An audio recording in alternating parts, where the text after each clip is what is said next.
Chilling tales for dark nights.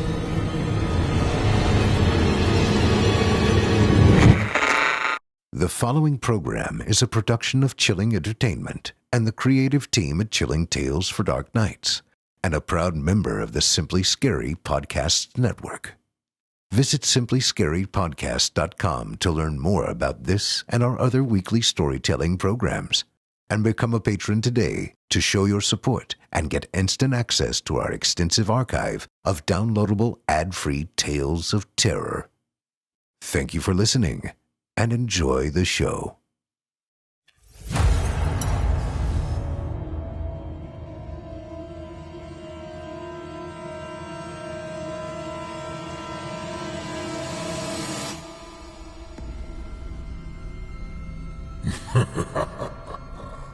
Good evening. I'm storyteller Otis Gyrie, and I ain't your grandfather. From where I'm from, we don't do bedtime stories. And if that's what you were expecting, you're in the wrong place.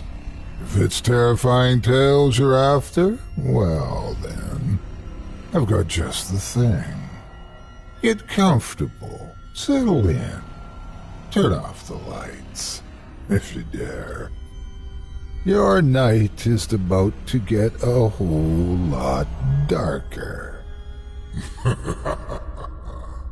Who needs sleep anyway?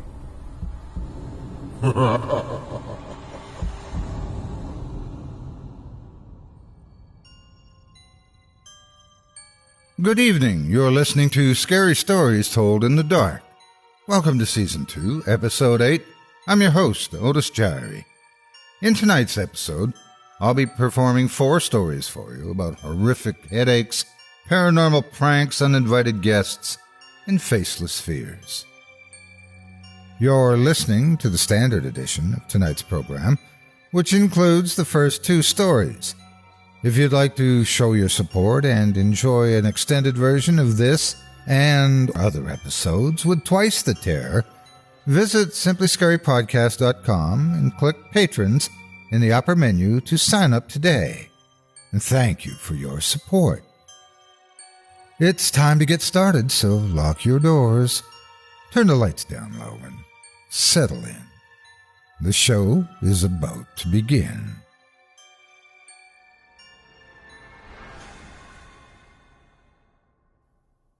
Our first tale of terror this evening comes to us from author Ahriannah, Victoria. I give you Migraines. For as long as I can remember, I've had migraines. I wish they were just the sensitive to light and smell kind of migraines. You pop an Excedrin and get on with your life. Nah, I get the completely debilitating ones. They come with a fever, nausea, and little shadows out of the corners of my eyes. That is usually the first clue. I see shadows in the peripheral of my vision. The dark auras eclipse everything out of the corner of my eyes. I know the second I see these floating entities that I need to get into a dark room with a hydrocodone and a cup of chamomile tea. The doctor calls them cluster migraines, but I really have no clue what he means by that. All I know is the pain gets worse every time around. They come about once a month. Then, this last month, things began to change. They become more frequent, increasing in intensity. It started about 2 weeks ago. The headache was due to come on. The black wisps were floating around harmlessly in my peripheral, and I knew it was time to get home. My boss was a pretty understanding woman, and being a decent-level public accountant, most of my work could be done at home. With a letter of medical problems from my doctor, my boss usually let me go home at the first sign of a migraine. As soon as I walked into my door, I immediately closed all the curtains, turned off all the lights, and used only a battery-operated candle for necessary lighting. I grabbed the Vicodin from the medicine cabinet and lay in the couch with the tea. The only thing to do was sleep it out. Even in the extreme absence of light, I could see the auras moving around violently. With a sudden intensity, the strangest thing of all happened. A loud blaring began in my ears. It was like a tinnitus ringing, but louder than anything I'd ever heard before. I felt the scream rip on my chest, but I couldn't hear it over the deafening ringing. I rolled onto my side and wrapped my pillow I kept on the couch for these days around my head. I prayed the Vicodin would kick in at any moment and knock me out. The blessed darkness came and I slept a heavy sleep. I dreamed of blood and screams, both of which things could be explained by the amount of pain I was in just a while before. Awaking sometime later, the headache was hanging on only by a thread, and the ringing in my ears had dulled down considerably, but was now replaced by a whooshing sound like you hear inside of a conch shell. I went back to bed several hours later, and the next morning the last of the residual headache was gone. Work was as usual. I used some of the time after work that day to catch up on everything that needed to be done the previous day, having done a bit of it between the nap and actually sleeping. As I looked around the area where I worked, I could hear the whispers of those who usually say hi to me first thing in the morning. Miss Barstow called me into her office shortly after work that day to talk to me, where she scared the hell out of me. Apparently, the nap I took after the headache was longer than a nap. I was out for 2 days. I couldn't wrap my head around what she was telling me. Look, you're one of the best workers I have. Your co-workers look up to you, and the account holders you're responsible for say nothing but the best about you. So I will let this accident go one time. However, this cannot happen again. Understood? Miss Barstow used a kind but stern voice. I just nodded my head in shock of the time that I had lost. Had I mixed up the Vicodin and the Ambien I have in the cabinet? They looked nothing alike and are completely different sizes, but maybe I was more dazed than normal. The whole situation made less and less sense as it went on. The rest of the week was hectic, catching up on the extra day of work I didn't even realize I'd lost.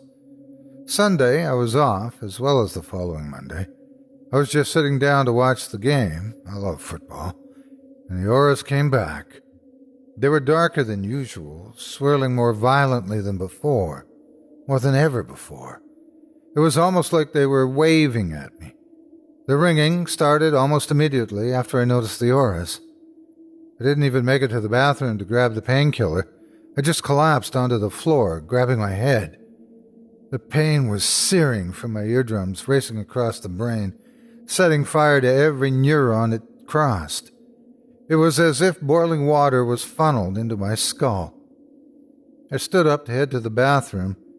The next thing I knew was darkness engulfing me as I writhed through the floor. For the first time in my life, I fainted from pain. There were no dreams, just knowing that even in my sleep, wildfire roared across my gray matter. Awaking however long later, I doubt I'll ever know. The headache was gone, but both the auras and the tinnitus were still there. The shadows seemed to wave to me. The ringing started to sound like speech, very high-pitched speech. I was losing my ever-loving mind. I called into work and told my boss that I was leaving for an emergency and that I could not make it in for a few days. I was so confused. Why were the auras still there? They came on more frequently, almost every other day. I began alternating between Vicodin and Ambien to sleep and not feel pain. But I'm almost out now. Neither prescription was meant for everyday use. The auras are closer now. I can see the faces. They smile at me and ask me for help. They want out, but when I tell them that I don't know how to release them, they scream so loud for hours and hours. They never stop screaming. The high-pitched ringing in my ears, it was only a taste of their volatile voices. I don't know how much more of the screaming I can take. I reached the end of my chain within an hour of screaming this time. In the dining room is my mountain bike. The spokes will be perfect. I take the last Vicodin and Ambien. Heading into the kitchen, I begin boiling the water. Once it has begun to roll, I stick one of the spokes in. letting it stay to clean off the germs and bacteria. With careful precision, I slowly poke the spoke into the ear canal, stopping when I come up to the thin membrane. The screaming is louder now than ever before. With a single quick thrust, I pop through the eardrum, quickly repeating it on the other ear. Silence engulfs me. For the first time in weeks, the screams are gone. I look at the heavy spoon sitting on the counter next to the spoke and boiling water. Soon I won't see the auras anymore either.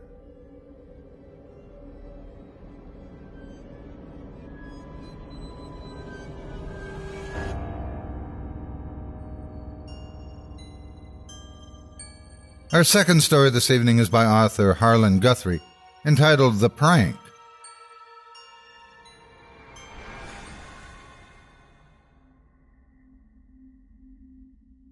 When I was growing up, I spent nearly every weekend during the summer months at my family's cottage. I didn't really have a choice, and besides, it was family fun. There was a dance at the local pavilion put on by the township, and generally speaking, a fair number of people attended, the sum of which was made up by the plethora of random people, teens, some elderly, the year-round cottage dwellers, and a handful of city folks just trying to let loose while Cotton-Eyed Joe blared over the sound system.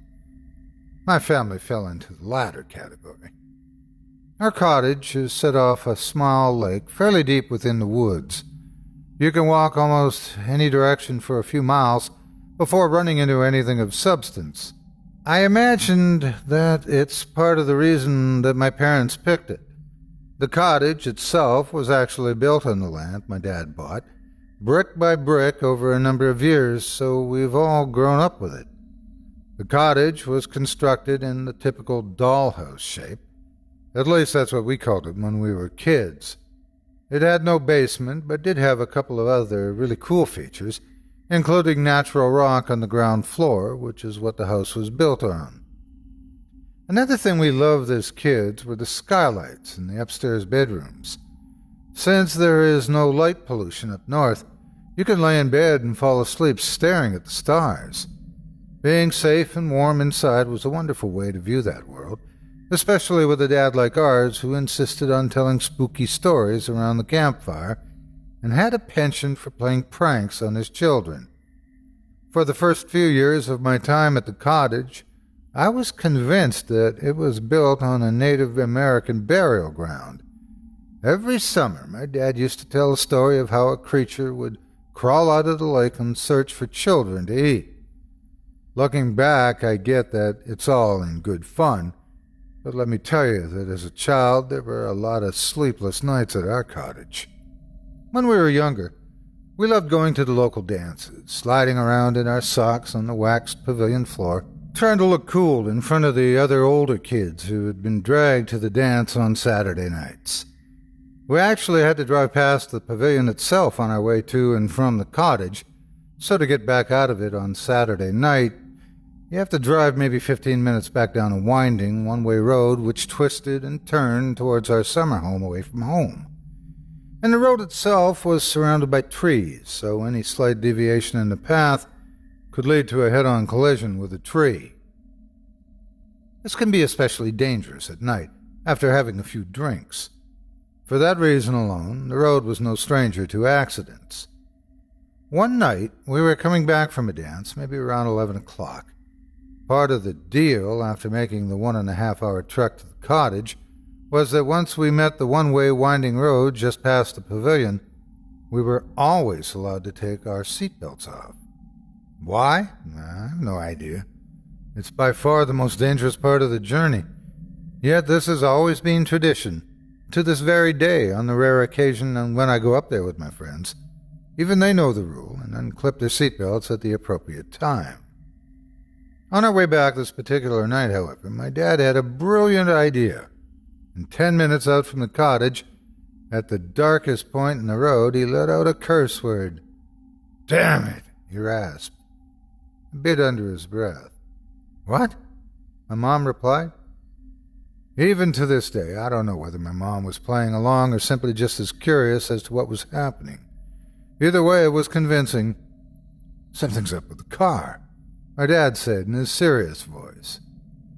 Part of what bothered us so much about the cottage road as kids, beside the creepy, winding nature of it, was the fact that it was so isolated. Even at an early age, the feeling of being totally alone is a bone-chilling one.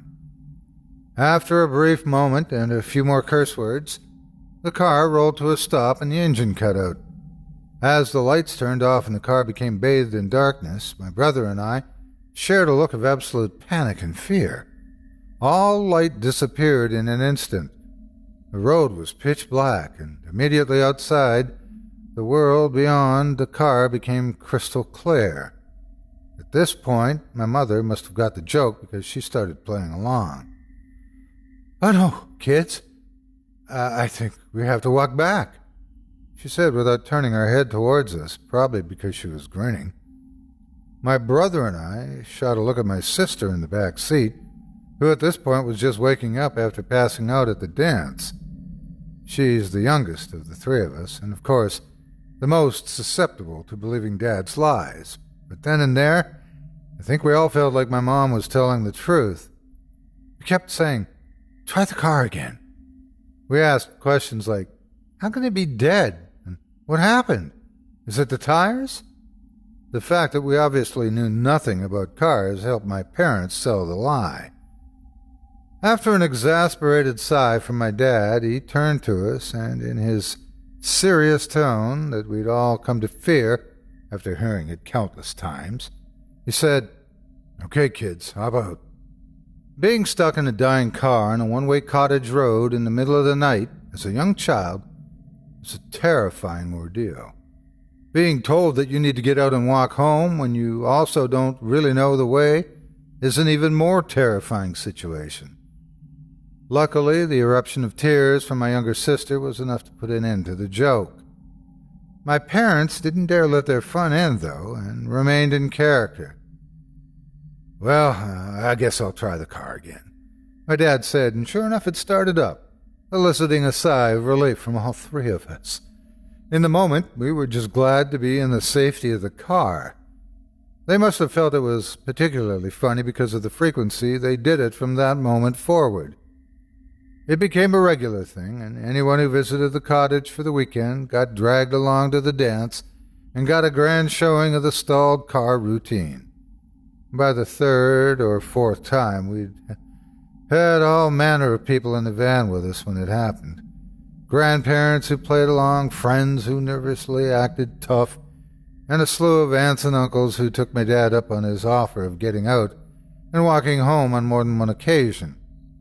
Looking back, it was mostly good fun, and I think that's how my family remember it. But that's not the whole story. This next part, I never told anyone.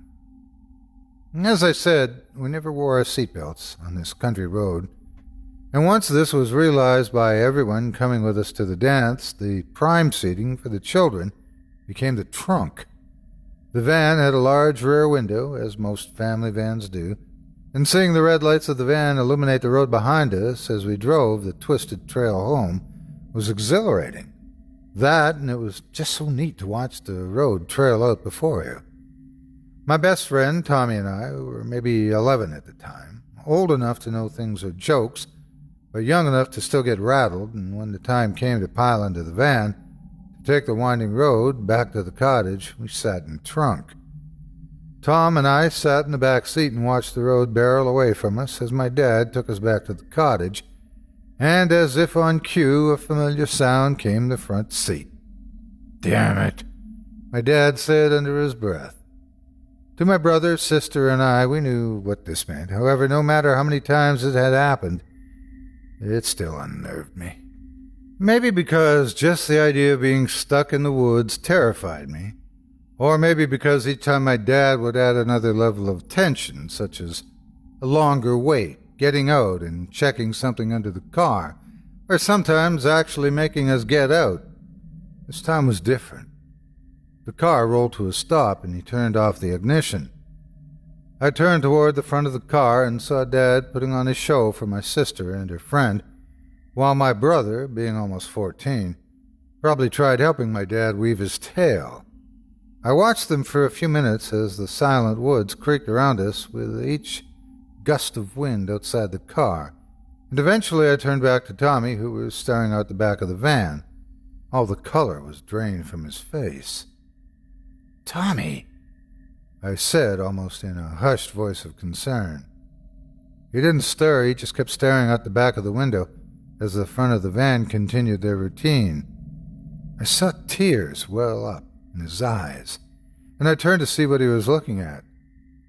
To this day, I wish I hadn't, because it still eats at me.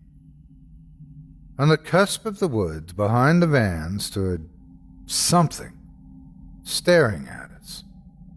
Here is exactly what I remember. Believe me or don't, I don't care. It was the height of a man, that's for sure, because it had one hand on the tree. Its skin was loose and hanging from its body. Its hands only had 3 very long fingers and were covered in dirt and what I can only imagine now was wet blood. Above all else, what struck me the most were the eyes. They were black and empty. They looked devoid of any life. Then it fell to the ground and began crawling towards us on all fours. I cannot fathom what I would have said had I tried to explain myself back then, and for an instant I couldn't speak. I was paralyzed with fear as this creature slowly dragged its loose skin across the dirt road towards us. The silence of the trunk was broken by Tommy, who began bawling, which, in the moment, I couldn't have thanked him enough for, because hearing that made my sister break out crying as well, based on the situation in the car, not what went on behind it. This signaled the end of my dad's joke. My attention briefly shot to the front of the car to see my dad starting the car and my brother comforting my sister. I quickly turned back to Tommy, who was staring at me as the car started up, and in the instant, a horrible tableau was imprinted in my memory. The red light of the brake lights illuminated the creature's face, which was now inches away from the van's rear window. I screamed, and my dad drove off. In the fading light, we could see the creature fall back onto all fours and begin crawling.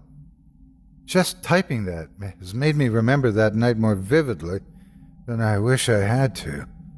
No one else saw the creature in the back, and Tommy and I silently went to bed. That night I tossed and turned.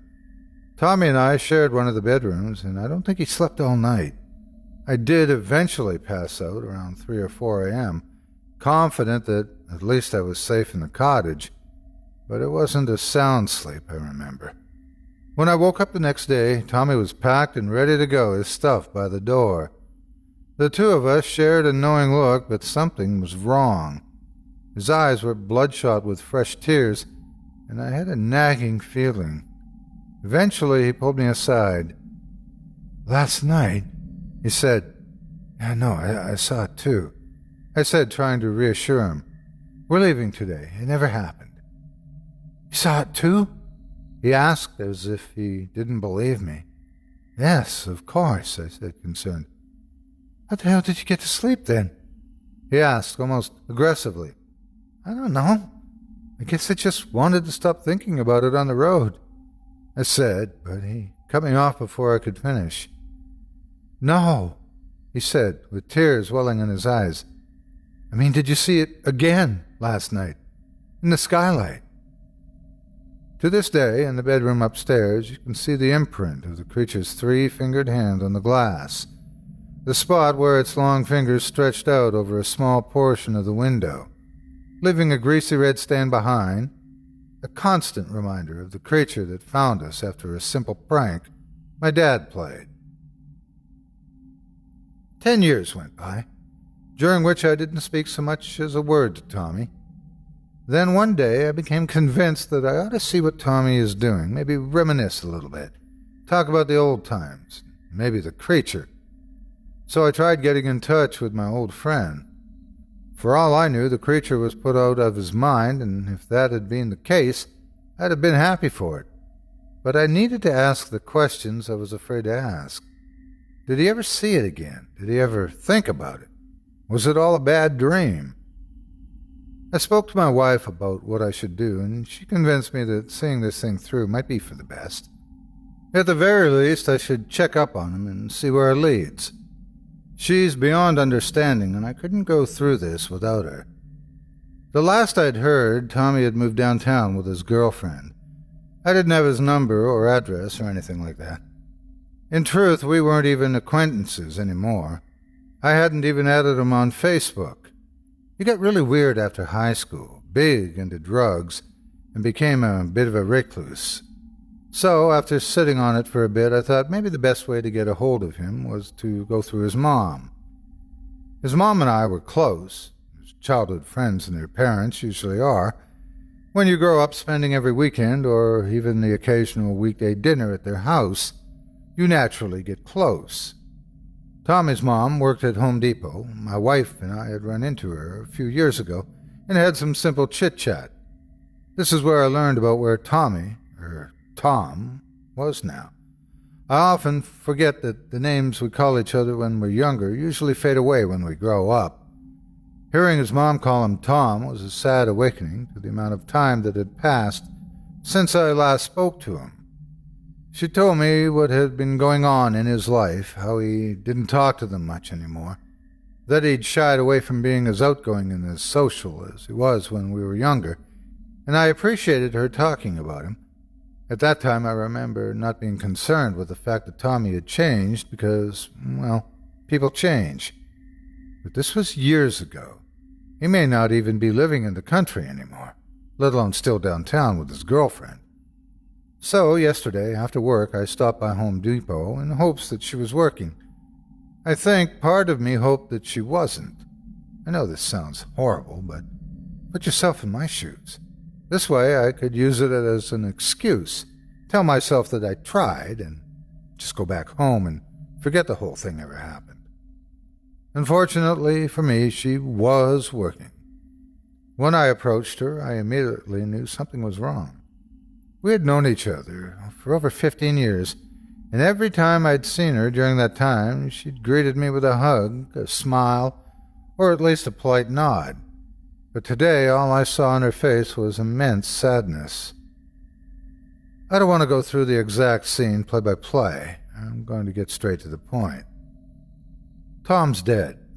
He passed away early this year. We're talking months ago. I don't have details on how he died. I didn't ask for obvious reasons. I didn't do his mother the injustice of rushing her through her grief to satisfy my curiosity. Regardless of the fact that Tom and I hadn't spoken in years, he was still my best friend for a good portion of my life. Some would say the most important years of my life. I may be married now and have moved on with my life, but I can't help but feel that I left Tommy behind, that I'd ran away, leaving him alone to deal with his pain. Tommy's mom took her dinner break, and we sat in the parking lot talking about him and how amazing he was. I apologized that I hadn't attended his funeral, explaining that I wasn't aware and that I had no idea. She just kindly brushed it off, telling me that they didn't hold a big ceremony. Just immediate family and the girlfriend Tom had been living with attended. I still felt awful for not going, regardless of her exoneration. I think I ended up apologizing for a lot. I just remember saying, I'm sorry, after everything she said. I'm sure that she found it annoying, but to me it was just my immense guilt seeping out. We sat in silence a long time afterward, before she had to get back to work. She asked me to come by the house more often, as Tommy's dad would like to see me to catch up as well. She said she didn't know why Tom and I stopped talking all those years ago, but she wanted to catch up and have it be like old times. I promised her I'd stop by and catch up, and that was it. She left, and I just sat in my car for a long while. Now, I want to talk about the part that is really bothering me. How all this started. Why this all came out now, of all times. Why I'm retelling this in the first place. What's going on in my life, and what happened that night at the cottage. See, there was no reason for me to drudge up the past. I'm happily married now, with a fulfilling career, and I experience nothing but joy here in my own little world. Why bring up something and stir up all this mess? I had suppressed my memory of the cottage and Tommy, and I was happier for it. Until last month, when I started having these dreams, really vivid dreams. After the first dream I had about my grandfather, I started remembering what happened at the cottage and what happened to Tommy and myself because I started seeing the creature again.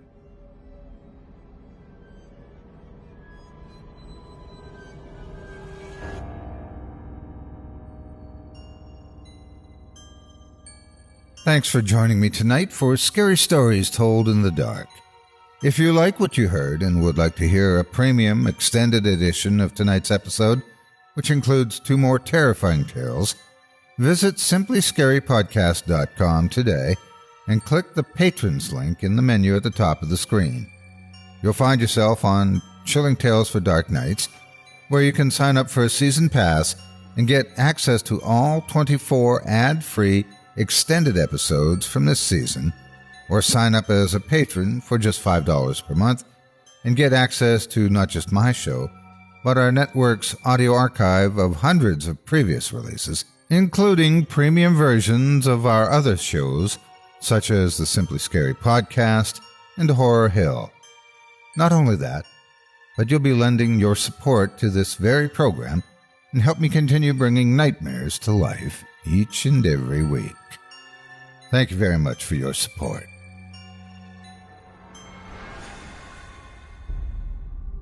Thanks for listening.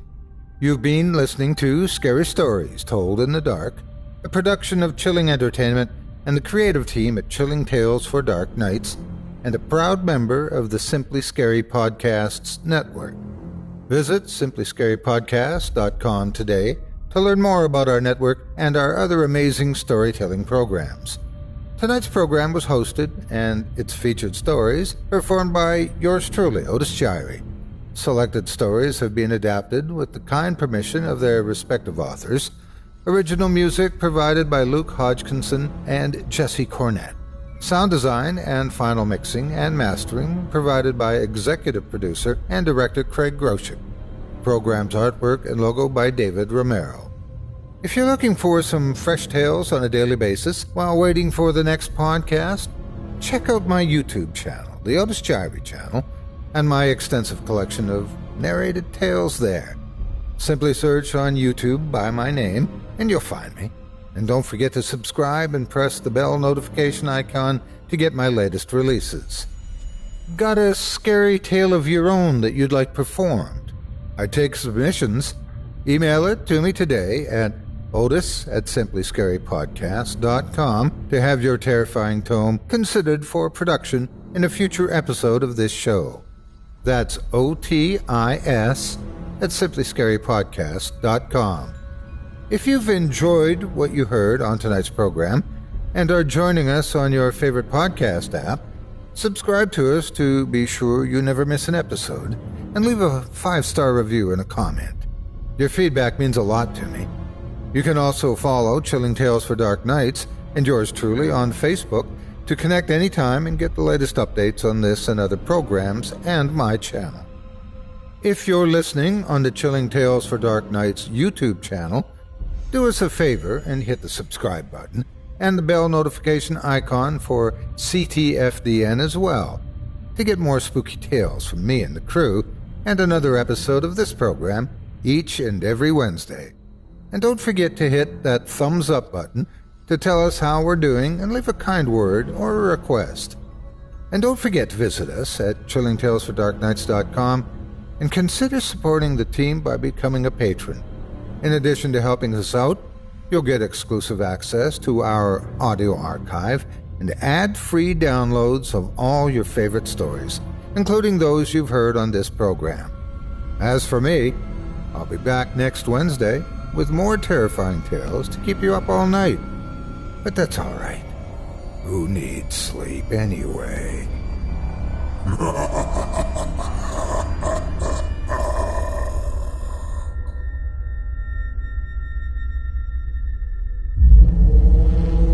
Chilling Tales for Dark Nights.